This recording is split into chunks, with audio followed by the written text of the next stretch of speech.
শীতের সবজি দিয়ে রান্না করে নিব কাতলা মাছ। আসসালামু আলাইকুম। খালাতো বোনের শ্বশুরবাড়ি থেকে মাছগুলো এসেছে আর কি, সে নোয়াখালী। আর মাছগুলো কিন্তু অনেক বেশি তাজা ছিল। এখানে কাতলা মাছ আর তেলাপিয়া মাছ আছে।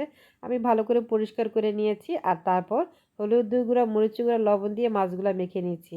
আর এখন যেহেতু শীতকাল, শীতকালে কিন্তু নানান রকমের সবজি পাওয়া যায়। আর এই সবজি দিয়ে কিন্তু মাছ রান্না করলে অনেক বেশি ভালো লাগে খেতে। আর ফ্রাই প্যানে কিন্তু তেল বসিয়ে দিয়েছিলাম আর কি। আর এখন মাছগুলো ভেজে নেওয়ার জন্য দিয়ে দিয়েছি। এক পাশ হয়ে গিয়েছে, উল্টিয়ে দিচ্ছি মাছগুলো। আর যেহেতু মাছগুলো নোয়াখালী থেকে এসেছে আর সবজিগুলো কোথাকার তা তো বলতে পারছি না, তাই সবজি দিয়ে রান্না করে নিব কাতলা মাছ সাথে তেলাপিয়া মাছ। আর মাছগুলো কিন্তু ভাজা হয়ে গিয়েছে, আমি প্লেটে তুলে নিচ্ছি। আর অন্য একটা চুলাতে আমি হাঁড়ি বসিয়ে দিয়েছি রান্না করার জন্য। এখানে দিয়ে দিয়েছি পরিমাণ মতন তেল আর পেঁয়াজ বাটা দিয়ে রান্না করে নিব। ঝোলটা যাতে একটু ঘন হয়, খেতে কিন্তু অনেক বেশি ভালো লাগবে। আর এখানে আমি দিয়ে দিয়েছি আদা রসুন বাটা, হলুদের গুঁড়া, মরিচের গুঁড়া, আর দিয়ে দিচ্ছি স্বাদ মতো লবণ, আর দিয়ে দিচ্ছি একটু পানি। চুলা আঁচটা কমিয়ে তারপর আমি একটা ঢাকনাতে ঢেকে দিব। আর সুন্দর করে কষানো হয়ে যাবে। এরপর কিন্তু আমি কয়েকবার নেড়ে চেড়ে নিয়েছিলাম। এই তো ঢাকনাতে ঢেকে দিচ্ছি। একটু সময় নিয়ে কষালে কিন্তু খেতে ভালো লাগবে।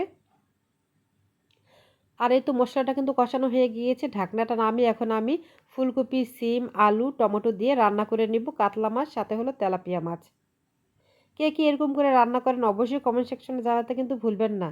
আর রান্নাটা কিন্তু অনেক বেশি মজা হয়েছে। আবার আমি একটু ঢাকনাতে ঢেকে দিচ্ছি। আর সুন্দর করে কষানো হয়ে গিয়েছে, আমি একটু নেড়ে নিচ্ছি। আর একটু কিন্তু সিদ্ধও হয়ে গিয়েছে। তারপর আমি একটু নেড়ে নেওয়ার পর তারপর দিয়ে দেব পানি।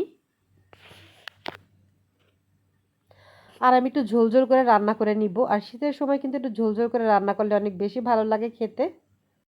সবজি কষানোর পর আমি দিয়ে দিয়েছি পানি, আর পানিটা দিয়ে একটু নেড়ে নিব আর কি। তারপর আমি একটি ঢাকনাটা ঢেকে দিচ্ছি 10 থেকে 15 মিনিটের মতন। আর এর মধ্যে কিন্তু ঢাকনাটা নামিয়ে কয়েকবার একটু নেড়ে দিয়েছিলাম। আর এখন আমি ঢাকনাটা নামিয়ে নিব। তারপর আমি দেখে নিব লবণটা ঠিকঠাক আছে কিনা। আর আমি দিয়ে দিচ্ছি আরেকটু লবণ, আর দিয়ে দিচ্ছি ভাজা জিরার গুঁড়া। আমি ঝোলটা কিন্তু আরেকটু কমিয়ে নিব। আর এখন আমি দিয়ে দিচ্ছি ভাজা মাছগুলো। এখানে দিয়ে দিচ্ছি কাতলা মাছ আর হলো তেলাপিয়া মাছ ভেজে আমি রান্না করে নিচ্ছি। আর অনেক বেশি মজা হয়েছিল আলহামদুলিল্লাহ। সেই নোয়াখালী থেকে খালাতো বোনের শ্বশুরবাড়ি থেকে মাছগুলো এসেছে। আর মাছগুলো কিন্তু অনেক বেশি টাটকা ছিল। আর দিয়ে দিচ্ছি 4-5টা মতো কাঁচামরিচ দিয়ে আমি ঢাকনাতে ঢেকে দিব। এই তো ঢাকনাটা নামিয়ে নিচ্ছি। ঝোলটা কিন্তু অনেক অংশেই শুকিয়ে গিয়েছে। আর এখন আমি দিয়ে দিচ্ছি ধনেপাতা কুচি। আর শীতকালে কিন্তু ধনেপাতা কুচিটা দিলে কিন্তু অনেক বেশি ভালো লাগে খেতে। আমি একটু নেড়ে নিয়েছিলাম আর কি। তারপর আবার 1 থেকে 2 মিনিটের মতো ঢাকনাতে ঢেকে দিব।